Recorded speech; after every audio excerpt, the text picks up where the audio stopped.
اعوذ باللہ من الشیطان الرجیم بسم اللہ الرحمن الرحیم۔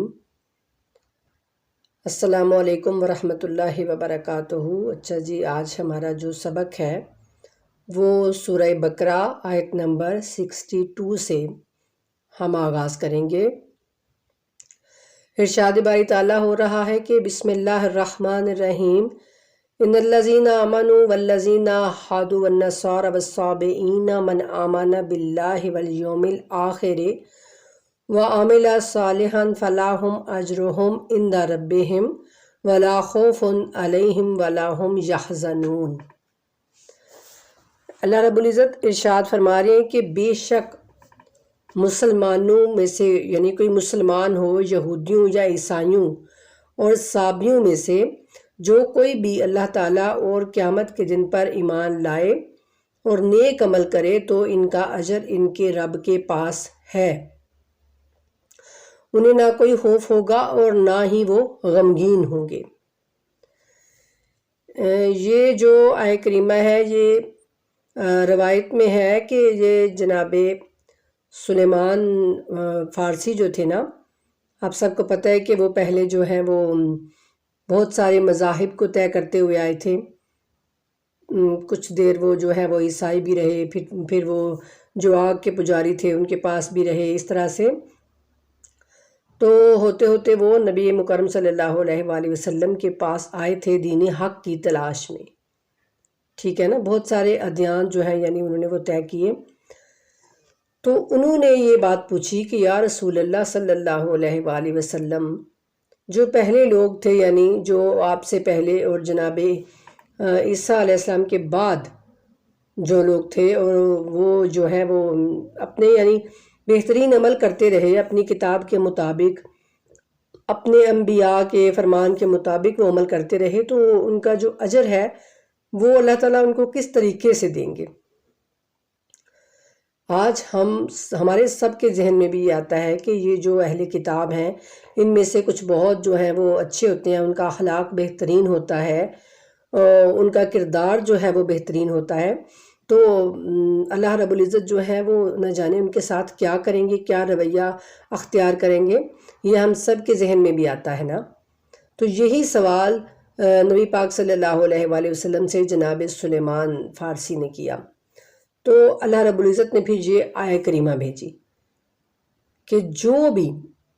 جو ایمان لے کے آئے گا اب، یعنی نبی پاک صلی اللہ علیہ وآلہ وسلم پر، کوئی ان میں سے ہو، مسلمانوں میں سے یا پھر یہودیوں میں سے ہو، یعنی جنہوں نے جناب موسیٰ علیہ السلام پر جو ایمان لے کے آئے اور توریت پر وہ عمل کرتے رہے، یا پھر وہ عیسائیوں میں سے ہو جو کہ جناب عیسیٰ علیہ السلام پر ایمان لے کے آئے اور جو بائبل انجیل ہے اس پر ان کا ایمان ہو اور وہ اس کے مطابق عمل کرتے رہے ہوں یا کرتے رہے ہوں۔ اور صابی جو ہیں یہ ان کو کہتے ہیں کہ جناب یحییٰ علیہ السلام کے جو ماننے والے تھے، جناب زکریا علیہ السلام کے بیٹے جناب یحییٰ علیہ السلام کے جو پیروکار تھے، جو ان کے ماننے والے تھے، ان کو صابی کہا جاتا ہے۔ یہ اکثر لکھنے والے جو ہیں ان کو ستارہ پرست لکھتے ہیں، لیکن یہ ستارہ پرست نہیں تھے، کیونکہ ستارہ پرست اگر ہوتے تو ظاہر ہے وہ تو سراسر جو ہے وہ اللہ کا شریک ٹھہراتے ہیں نا، جو ستاروں کی پوجا کرنے والے ہیں وہ تو سراسر اللہ تعالیٰ کے شریک بناتے ہیں ستاروں کو، تو ان کی بات یہ نہیں ہو رہی ہے، ٹھیک ہے۔ یہ صابی ان کو کہا جاتا ہے جو جناب یحییٰ علیہ السلام کے پیروکار تھے، اور ان پر جو صحیفے اترے وہ ان کے مطابق اپنے اعمال جو ہیں وہ انجام دیتے تھے۔ تو اللہ رب العزت ان سب کے بارے میں یہ کہہ رہے ہیں کہ وہ کوئی بھی ہوں، اگر ان کا اپنے نبی پر ایمان تھا، اگر وہ اس کتاب کے مطابق بہترین عمل جو ہے وہ کرتے رہے تھے، تو پھر جو ہے ان کے جو نیک اعمال ہیں ان کے رب کے پاس ان کا اجر جو ہے وہ محفوظ ہے، تو ان کو نہ کوئی قیامت کے دن خوف ہوگا اور نہ ہی وہ غمگین ہوں گے، ٹھیک ہے۔ یعنی اس بات سے بھی ہم اندازہ لگا سکتے ہیں کہ اللہ تعالیٰ کہتے ہیں کہ اللہ رب العزت کسی پر ذرہ برابر بھی ظلم نہیں کریں گے، اور نہ ہی وہ کرتے ہیں، ٹھیک ہے نا۔ یہ قرآن کریم کی یہ آیت ہے نا کہ ایک ذرہ برابر بھی کسی کی نیکی اور ایک ذرہ برابر بھی کسی کا شر جو ہے وہ پیچھے نہیں رہے گا۔ قیامت کے دن ہر چیز جو ہے وہ سامنے کر دی جائے گی اور اس کے مطابق پھر ان کو جزا اور سزا ملے گی۔ لیکن آج اگر ہم خود کو دیکھتے ہیں تو پھر ہم تو امت محمدی صلی اللہ علیہ وآلہ وسلم ہونے کے ناطے سے بھی یعنی ایک ہی نبی ایک ہی رسول کو ہم مانتے ہیں اور ایک ہی کتاب قرآن کریم کی ہم جو ہے وہ پیروی کرنے والے خود کو کہتے ہیں، لیکن اتنے زیادہ ہمارے اندر جو فرقے ہیں وہ بن چکے ہیں اور ہر فرقہ جو ہے وہ دوسرے کو یہ کہتا ہے کہ نہیں ہم ٹھیک ہیں، دوسرا جو ہے وہ جہنمی فرقہ ہے، اور ہر فرقے کی یہی جو ہے وہ پکار ہے کہ ہم ٹھیک ہیں، ہم جنتی ہیں، دوسرے سارے جو ہے وہ دوزخی ہیں، نعوذ باللہ۔ تو اللہ رب العزت کا فرمان یہ ہے کہ کوئی بھی ہو چاہے وہ ٹھیک ہے، اس پر کوئی بھی اللہ تعالیٰ مسلمان کہہ رہے ہیں جو بھی ایمان لے کے آیا، اللہ رب العزت کسی بھی فرقے کا وہ نام نہیں لے رہے ہیں، اور یہ ہم سب کو سوچنا ہے، یہ ہم سب کو جو ہے اس پر ایک ہونا ہے۔ جب ہم یہ سب سوچیں گے ہمارے علماء کرام اس بات پہ متفق ہو جائیں گے کہ ہاں ہم مومن ہیں، ہم مسلمان ہیں، ہمارا خدا ایک، ہمارا نبی ایک، ہمارا قرآن ایک ہے، تو پھر باخدا ہم انشاءاللہ کامیاب ہو جائیں گے۔ تو اللہ رب العزت جو ہے وہ یہ کہہ رہے ہیں کہ کوئی چاہے ایمان والا مسلمان ہو، یہودی ہو، یا پھر نصرانی، یا پھر سابی، تو جو بھی اپنی کتاب کے مطابق عمل کرے گا اور اپنے رسول کی فرما برداری کرتا رہا ہوگا تو قیامت کے دن اس پر کوئی خوف اور کوئی غم نہیں ہوگا، یعنی وہ کامیاب ہو جائے گا۔ ٹھیک ہے، تو اللہ تعالیٰ ہم سب کے دلوں کو ایک دوسرے کے لیے صاف کریں، ہم سب کے دلوں میں ایک دوسرے کے لیے جگہ بنے، اور ہم ایک دوسرے کی بات سننے کے لیے تیار ہوں، ہم ایک دوسرے سے ہم کلام ہوں۔ تو یہ بس ایک جو یہ سب سے بڑی جو بات ہے وہ ظاہر ہے علماء کرام ہوتے ہیں۔ علماء کرام اگر بہترین بات کریں گے تو پھر لوگ جو ہیں وہ خود بخود ٹھیک ہو جائیں گے، لیکن اگر درسوں میں ہی یہ پڑھایا جائے، اگر علماء ہی یہ کہیں کہ نہیں جی ہم تو یعنی شیعہ سنی کو برا کہے، سنی شیعہ کو برا کہے، بریلوی جو ہے وہ دیوبندی کو برا کہے، دیوبندی جو ہے وہ بریلوی کو برا کہے، اس طرح سے مجھے تو اب فرقوں کے نام بھی نہیں آتے، اتنے زیادہ یعنی فرقوں میں ہم بڑھ چکے ہیں کہ اللہ تعالیٰ کی پناہ۔ پہلے تو وہ فرقے ہوا کرتے تھے نا کہ سنی اور شیعہ، اور پھر وہ اس میں سے بہت سارے فرقے نکلے کہ جی یہ بریلوی ہے، یہ دیوبندی ہے، یہ اہل حدیث ہے، اور پھر اب تو وہ قادری، اتاری اور اس طرح کے بھی وہ جو ہے وہ اللہ معاف کرے، اس طرح سے بھی بہت زیادہ اب جو ہے یہ کام خراب ہو رہا ہے۔ تو اب سب سے زیادہ ضرورت ہے کہ ہم اللہ اور اس کے رسول صلی اللہ علیہ وآلہ وسلم اور قرآن کریم پہ خود کو اکٹھا کریں۔ قرآن کریم جو ہے نا وہ کسی کی رائے کے ساتھ وہ جو ہے وہ نہیں ملتا، یعنی وہ اللہ کی جانب سے آیا ہے، تو وہ کسی بھی فرقے کو نہیں کہتا کہ یہ فرقہ ٹھیک ہے یا وہ فرقہ ٹھیک ہے۔ وہ قرآن جو ہے یہ اللہ کی بات بتاتا ہے اور رسول کی بات بتاتا ہے۔ ٹھیک ہے، تو اس لیے آج سب سے زیادہ ضروری ہے کہ ہم اپنے آپ کو قرآن سے جوڑیں۔ اگر ہم نے اپنی نسلوں کو بچانا ہے، اگر ہم نے اپنی نسلوں کو صراط مستقیم پہ چلانا ہے، تو پھر ہمیں قرآن سے جڑنا ہوگا اور اپنی اولادوں کو بھی قرآن کے ساتھ ہمیں جوڑنا ہوگا۔ ٹھیک ہے، آگے ارشاد باری تعالیٰ ہو رہا ہے کہ وَإِذَا أَخَذْنَا مِيثَاقَكُمْ وَرَفَعْنَا فَوْقَكُمُ الطُّورَ، اور جب ہم نے تم سے اقرار لیا کوہ طور کو تمہارے سروں کے اوپر لٹکا کر۔ ٹھیک ہے، یہ بنی اسرائیل سے اللہ تعالیٰ مخاطب ہو رہے ہیں، اور بنی اسرائیل تو اس وقت موجود نہیں تھے، لیکن جو ان کے اولاد میں سے اولادیں یعنی کہ ہو رہی تھیں، ظاہر ہے بہت پہلے جناب موسیٰ علیہ السلام گزر چکے تھے، اور ان کے ماننے والے جو ہیں وہ بنی اسرائیل تھے سارے، تو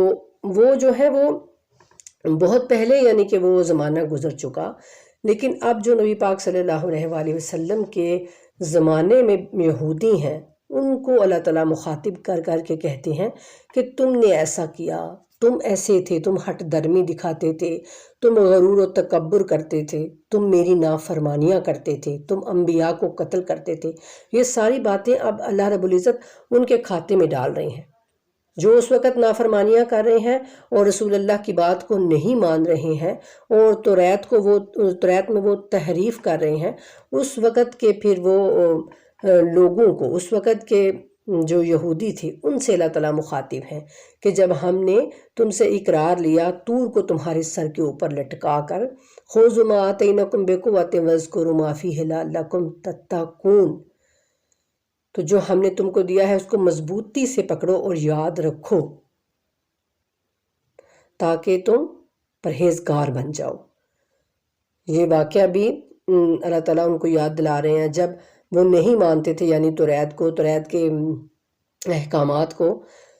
تو جناب جبرائیل علیہ السلام نے اللہ کے حکم سے کوہ طور جو ہے وہ ان کے سروں کے اوپر یعنی ایک قسم کا لٹکایا کہ اگر تم ان احکامات کو نہیں مانو گے تو بھی کہ بھی جو ہے وہ تم کو فنا کر دیا جائے گا۔ تو اس وقت موت کے حکم سے انہوں نے جو ہے وہ یہ کہا کہ ٹھیک ہے، ہم جو ہے وہ ایمان لے آئے،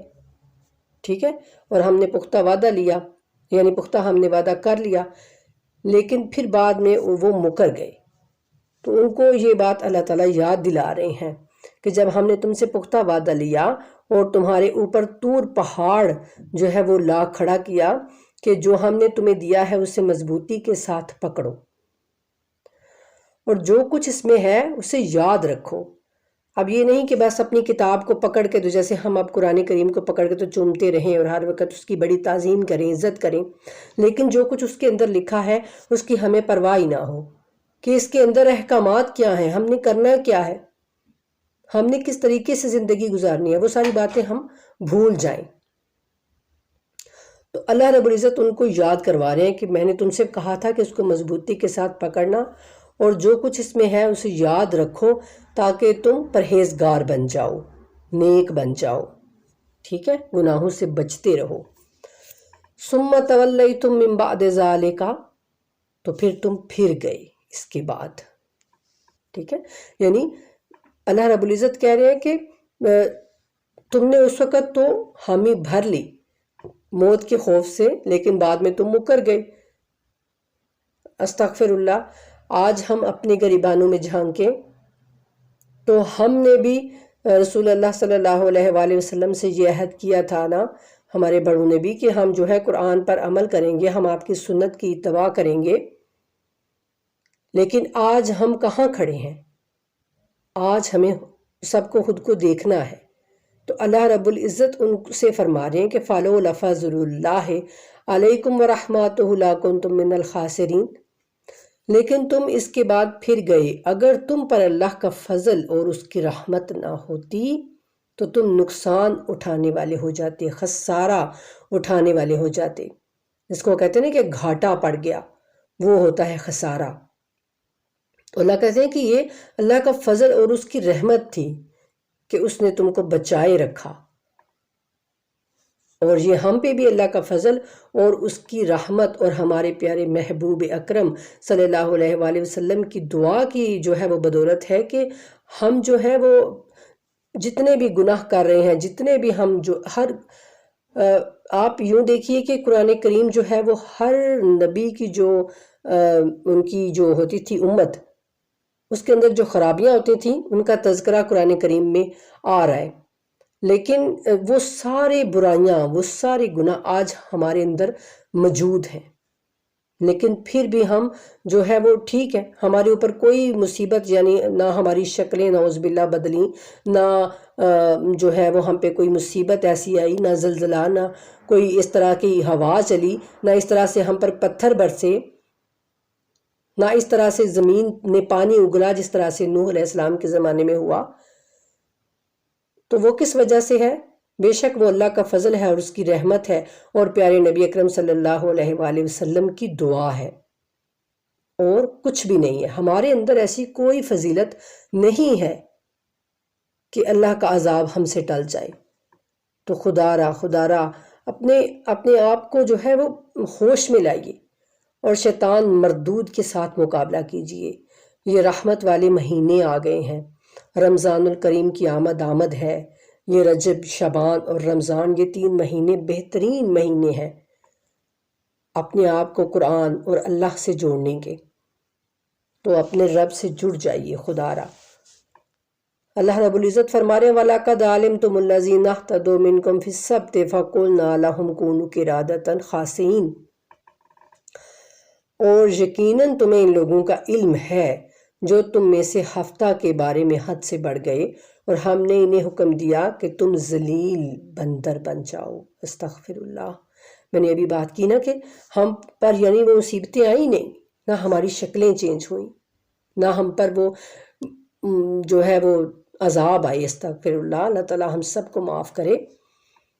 تو یہ ہفتے والے جو دن اللہ ان کو یاد کروا رہے ہیں کہ تمہیں وہ سارا پتہ ہے، کیونکہ وہ انہی کے ہی بڑے تھے نا جنہوں نے کیا کیا تھا۔ ان کے اندر اللہ رب العزت نے ہفتے والا دن جو یہودیوں کے دن جو یہودیوں کا یعنی کہ وہ ان کا ایک تھا نا یہودیوں سوری مجھے یاد نہیں آ رہا، یعنی یہودیوں کا دین، یہودیوں کا جو دین تھا اس میں ہفتے کا دن جو تھا وہ ان کی عبادت کا دن تھا۔ جیسے عیسائیوں کے لیے اتوار جو ہے وہ بابرکت ہے، ان کی عبادت کا دن ہے، ہمارے لیے آج جمعے کا دن جو ہے وہ بابرکت دن ہے اور وہ ہماری لیے عبادت کا دن ہے۔ تو اللہ تعالیٰ نے ان کو اس دن ہفتے کے دن کہا کہ تم اس دن جو ہے وہ اللہ کی عبادت یعنی میں مشغول رہو گے، اور مچھلیوں کا وہ شکار کیا کرتے تھے۔ تو اللہ رب العزت نے فرمایا کہ تم اس دن مچھلیوں کا شکار کیا نہیں کرو گے، یعنی وہ ایک بستی تھی دریا یا سمندر کے قریب وہ رہتے تھے، تو وہ ساری بستی ان کے لیے یہ حکم آیا جو وہاں پر وہ اس وقت نبی موجود تھے۔ تو ان پر یہ جب یہ حکم آیا تو ایسا اللہ کی پھر یہ یعنی ہوئی کہ کرنے کے پورا ہفتہ باقی یعنی اتوار، سوموار، منگل اور بدھ جمعرات والے دن جمعے کو مچھلیاں جو ہیں وہ بہت کم آتی، لیکن ہفتے والے دن جو ہے وہ مچھلیاں امٹ کے اوپر آتی، اور یہ ان کا ظاہرہ امتحان تھا۔ تو ان لوگوں نے اب سوچا کہ اب کیا کیا جائے ایسا، تو انہوں نے ان میں سے کچھ لوگوں نے یہ کیا کہ چلیں ہم ایسا کرتے ہیں کہ ہم اس کے جو نا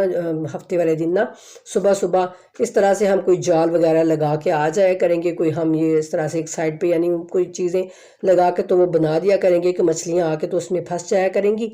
اور ہم ہفتے کو نہیں پکڑیں گے، ہم اتوار کو جا کے تو پکڑ لیں گے۔ اس طرح سے ہم اللہ کی یعنی نافرمانی نہیں بنے گی۔ لیکن اللہ رب العزت کہتے ہیں کہ وہ میری نافرمانی تھی جب میں نے تم سے کہا کہ ہفتے والے دن مچھلیاں شکار نہیں کرنی ہے اور میری عبادت کرنی ہے، تو پھر تم نے ایسا کیوں کیا؟ تو ان پر اس یعنی نافرمانی کی بدولت پھر اور کچھ لوگ ان میں ایسے تھے جو ان کو منع کرتے تھے کہ دیکھو تم ایسے مت کرو، یہ اچھی بات نہیں ہے، یہ اللہ تعالیٰ کی نافرمانی ہے۔ اور کچھ تھے وہ کہتے کہ تمہیں کیا ہے یار، وہ جو کر رہے ہیں کرنا ہے، انہوں نے خود جو ہے وہ اپنا یعنی اپنی جیسے آج ہم کہتے ہیں کہ اس نے تو اپنی قبر میں خود جانا ہے، جی آپ کیوں اس سے کچھ کہہ رہے ہیں؟ یہی ہوتا ہے نا۔ اور یہی اللہ تعالیٰ فرماتے ہیں کہ یہی جو بات تھی وہ لوگ کر رہے تھے، کچھ لوگ وہ کہتے کہ انہوں نے اپنی قبر میں جانا ہے، تم چھوڑو، کیوں ان سے اپنی لڑائی مول لیتے ہو؟ لیکن وہ ان کو سمجھاتے، کچھ لوگ وہ تھے جو ان کو سمجھا رہے تھے کہ ایسا نہ کرو، کچھ لوگ وہ تھے جو کہتے تھے کہ ان کو چھوڑ دو، ان کی حالت کے اوپر جو یہ کر رہے ہیں ان کو کرنے دو، اور کچھ لوگ وہ تھے جو مچھلیوں کا اس دن بھی وہ شکار کر رہے تھے۔ ٹھیک ہے، یہ 3 قسم کے لوگ ہو گئے۔ تو اب جو یعنی کتابوں میں ہمیں ملتا ہے وہ یہ کہ جو منع کر رہے تھے نا ان کو کہ نہ ایسا کرو، ان کو تو اللہ رب العزت نے بچا لیا کہ انہوں نے امر بالمعروف اور نہی عن المنکر کیا، انہوں نے اچھائی کا حکم دیا، انہوں نے برائی سے روکا، تو ان پر اللہ کا عذاب نہیں آیا۔ اور جو یہ کہہ رہے تھے کہ نہیں انہوں نے اپنی قبر میں جانا ہے، ان کو چھوڑ دو، تو وہ بھی بندر بن گئے، اور جو اللہ کی نافرمانی کر کے اس دن مچھلیوں کا شکار کر رہے تھے وہ بھی بندر بن گئے۔ ان دونوں پر اللہ کا عذاب آیا۔ لیکن جو تیسری کیٹیگری کے لوگ تھے جو منع کر رہے تھے ان کو اللہ نے بچا لیا۔ تو یہ اللہ تعالیٰ چاہتے ہیں کہ ہم کو تو اللہ فرما رہے ہیں کہ امت محمدی تو میں نے ایک وسط امت بنایا تھا، ایک بہترین امت بنایا تھا تم کو، کہ تاکہ تم درمیانی یعنی امت ایک کہ تم جو ہے وہ اپنے جو لوگ ہیں تمہارے یہودی ہیں، جو عیسائی ہیں، جو مشرک ہیں، تم ان کے لیے بہترین نمونہ عمل بنو اور وہ تمہیں دیکھ کر اسلام قبول کریں، تم ان کو دعوت دو، تبلیغ کرو تم دین کی۔ لیکن آج ہم اپنے گریبانوں میں جھانکیں، کیا ہمارے اعمال اس قابل ہیں کہ کوئی ہمیں دیکھ کے تو وہ کہے کہ مسلمان اچھے ہوتے ہیں، ہمیں اسلام قبول کرنا چاہیے؟ اللہ تعالیٰ ہم سب کو معاف کرے۔ آج تو مسلمان جو ہے وہ دہشت گردی اور وہ کہتے ہیں جی سب سے بری قوم یہی ہے، سب سے جو ہے وہ ذلیل قوم یہی ہے، ایسے اس طرح سے ہم مشہور ہو گئے ہیں دنیا میں۔ اور دوسرا جو اس سے ہمیں سبق ملتا ہے میری بچوں، میری بہنوں، وہ یہ کہ اللہ رب العزت نے جمعے کا دن ہمارے لیے بھی عبادت کا دن مقرر کیا ہے۔ حالانکہ یہ اللہ کا فضل ہے۔ وہ دیکھیے کہ وہ جو سورۃ جمعہ میں اللہ تعالیٰ ارشاد فرماتے ہیں کہ دیکھو جمعے کا جب وقت آ جائے، جب جمعے کی نماز یعنی ہو جائے، جمعے کے لیے تمہیں پکارا جائے تو جا کے تم نماز کو ادا کرو اور پھر اس کے بعد اللہ کے فضل میں تلاش کرنے میں لگ جاؤ۔ یعنی صرف وہ جمعے کا جو ٹائم ہے، یعنی جمعے کی نماز آپ لوگوں نے باجماعت جو ہے وہ ضرور، ہمارے مردوں نے جمعے کی نماز ضرور باجماعت وہ ادا کرنی ہے۔ یہ ہم پہ یعنی اللہ نے ایک فرض کیا ہے، کوئی یہ نہیں ہے کہ سنت نماز نہیں ہے، یہ جمعے کی نماز فرض نماز ہے اور اس کو جماعت کے ساتھ ادا کرنا اللہ تعالیٰ نے اس کے لیے کہا ہے۔ لیکن آج ہم جو ہیں وہ دیکھیں کہ ہمارے معاشرے میں کیا ہو رہا ہے۔ ہم سب جو ہیں وہ اپنے گھروں میں ذرا اپنے گھروں میں جھانکیں اور دیکھیں کہ کیا ہمارے جو ہے وہ مرد جو ہے وہ جمعے کی نماز ادا کرنے کے لیے باجماعت گھر سے نکلتے ہیں، ہمارے لڑکے، ہمارے بچے۔ تو یہ اللہ جو ہے وہ سب کو سیدھے رستے پہ لے کے آئے، اور مشرف نے تو وہ یہ ایک کام بھی کر دیا کہ جمعے والے دن آدھی چھٹی۔ تو جمعے والے دن جب آدھی چھٹی ہوتی ہے اسکول سے تو پھر کوئی بھی بچہ جمعے کی نماز کے لیے جا ہی نہیں پاتا، کیونکہ اسکول سے چھٹی اور پھر چھٹی میں آتے آتے گھر میں آتے پھر وہ جی کبھی پانی نہیں ہے، کبھی بجلی نہیں ہے، کبھی ان کو ویسے لیٹ ہو گئے ہیں تو جماعت ہو چکی ہے۔ بہت کم بچے جو ہیں، میں کہتی ہوں کہ کوئی شاید 10% بچے یا پھر 20% بچے ہی جمعے کی نماز جو ہے وہ باجماعت ادا کرنے کے لیے جا پاتے ہوں گے۔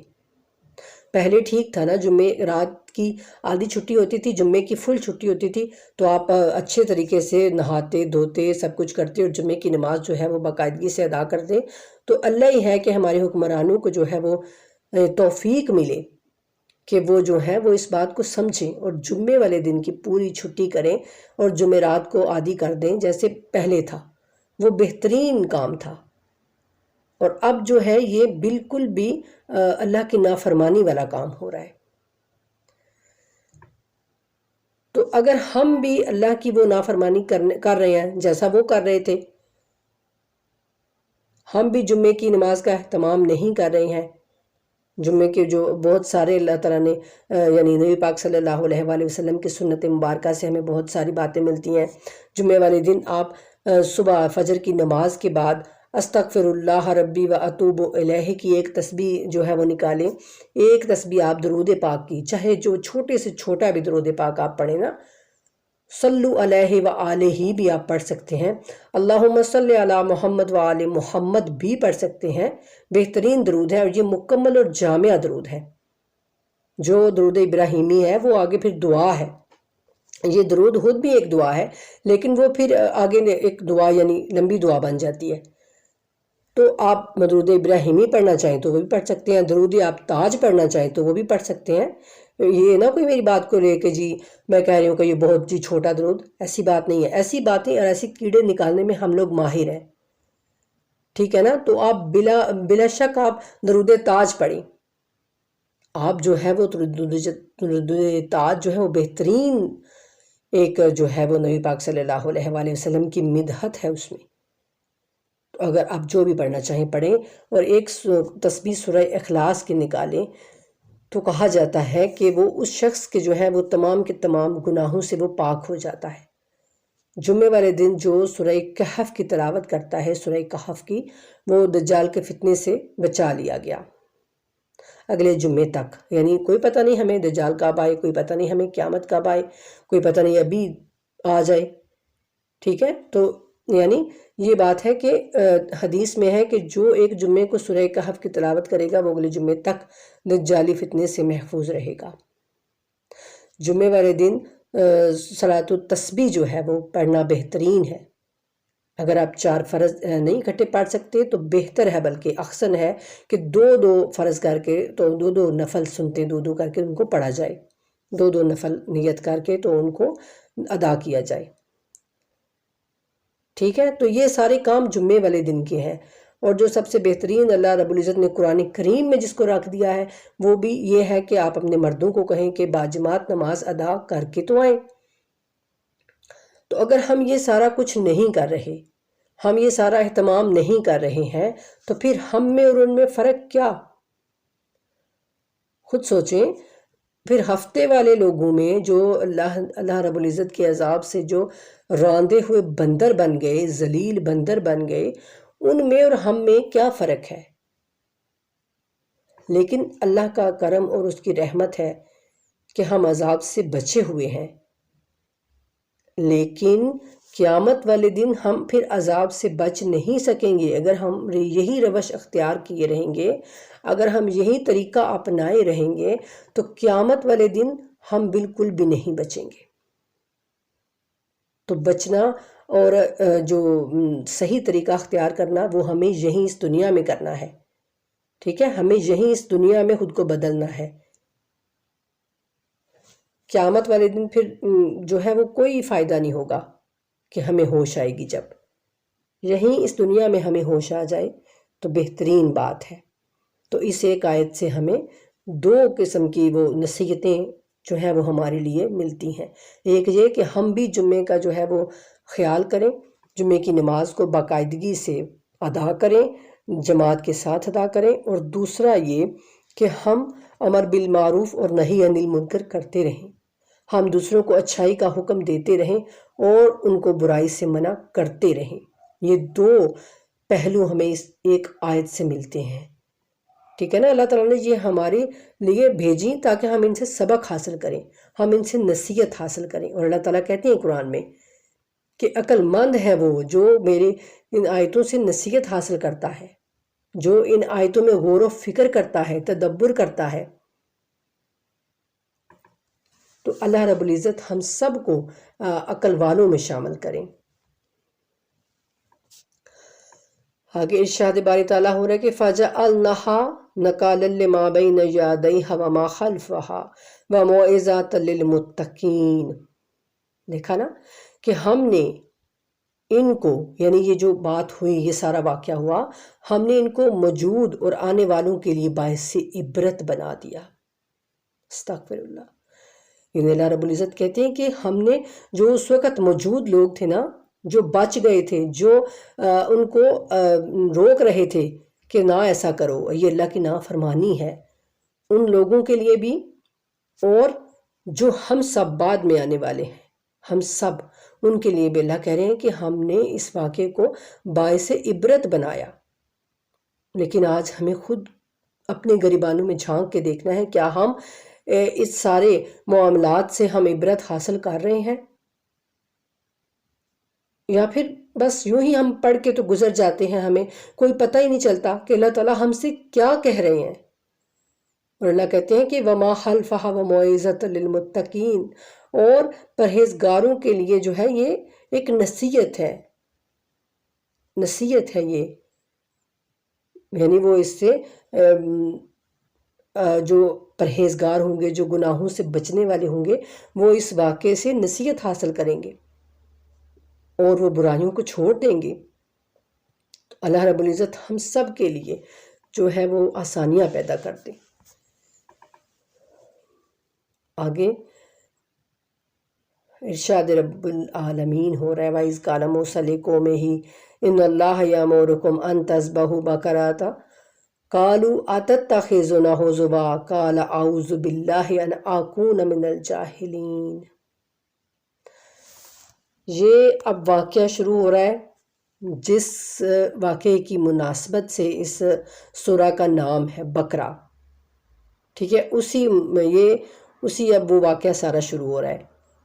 اور جب موسیٰ نے اپنی قوم سے فرمایا کہ اللہ تعالیٰ تمہیں ایک گائے ذبح کرنے کا حکم دیتا ہے، انہوں نے کہا ہم سے آپ مذاق کرتے ہیں،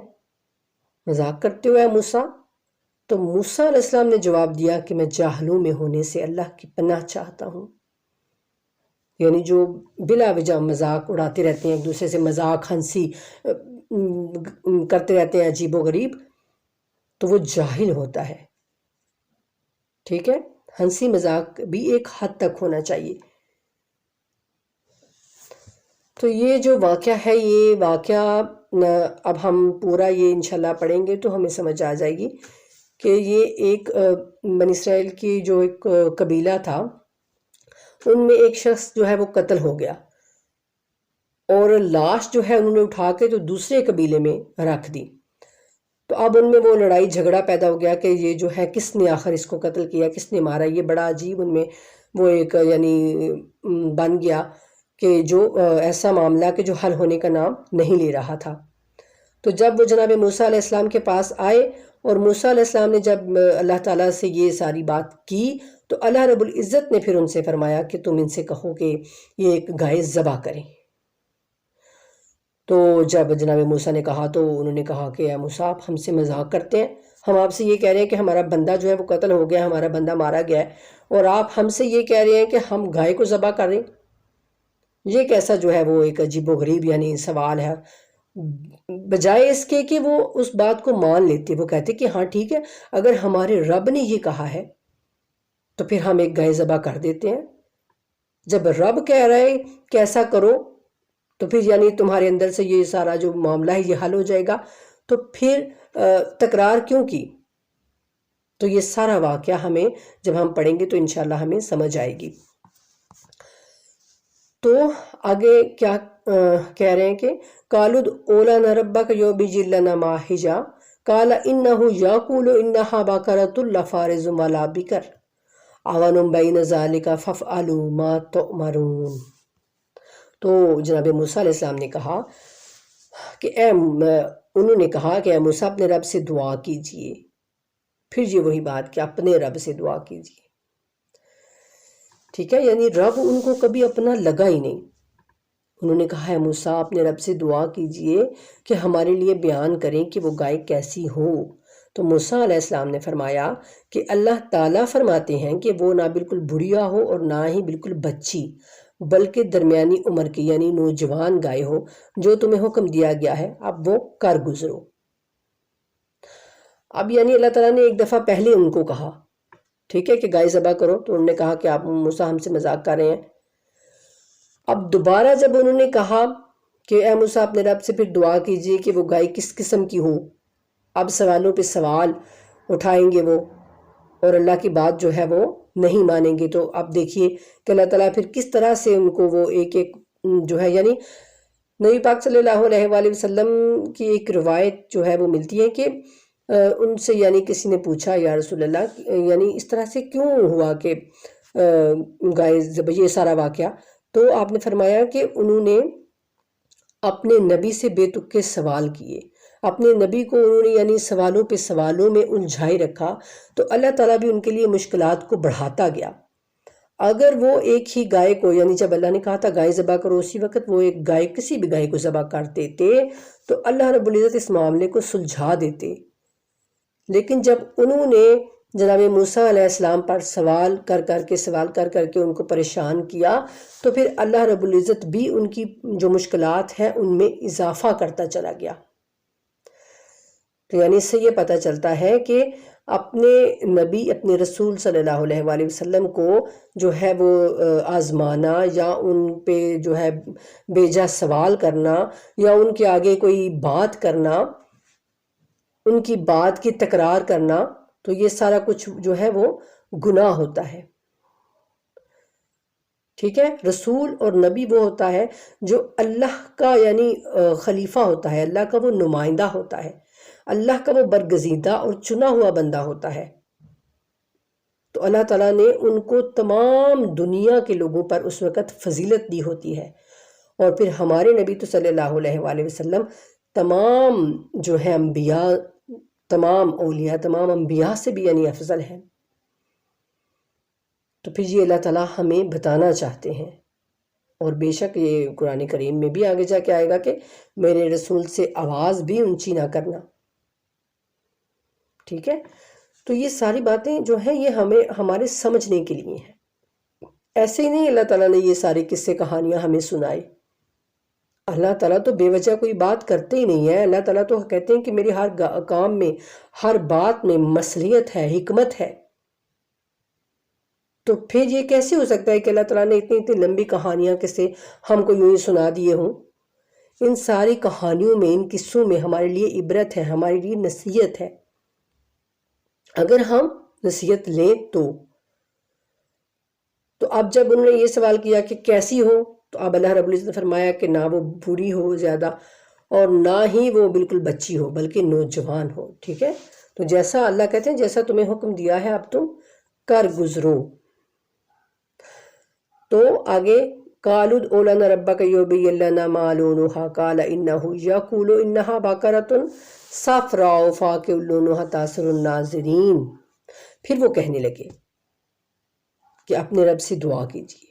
یعنی اب دیکھیے تیسری بات ہو رہی ہے، یہ تیسرا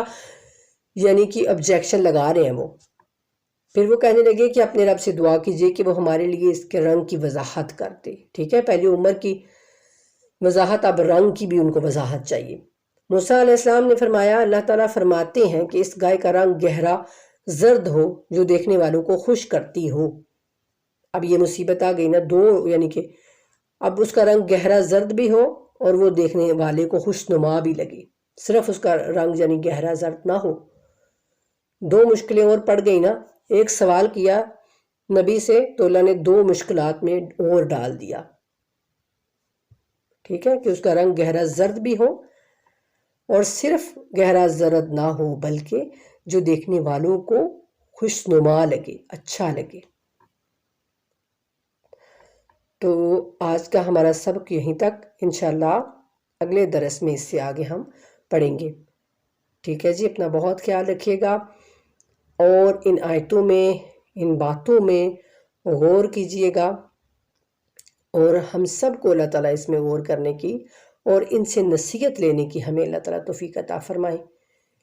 کیونکہ جب تک اللہ کی مدد نہیں ہوگی ہم کچھ بھی نہیں کر سکیں گے، ٹھیک ہے۔ تو اپنا بہت سارا خیال رکھیے گا، دعاؤں میں یاد رکھیے گا۔ اللہ حافظ۔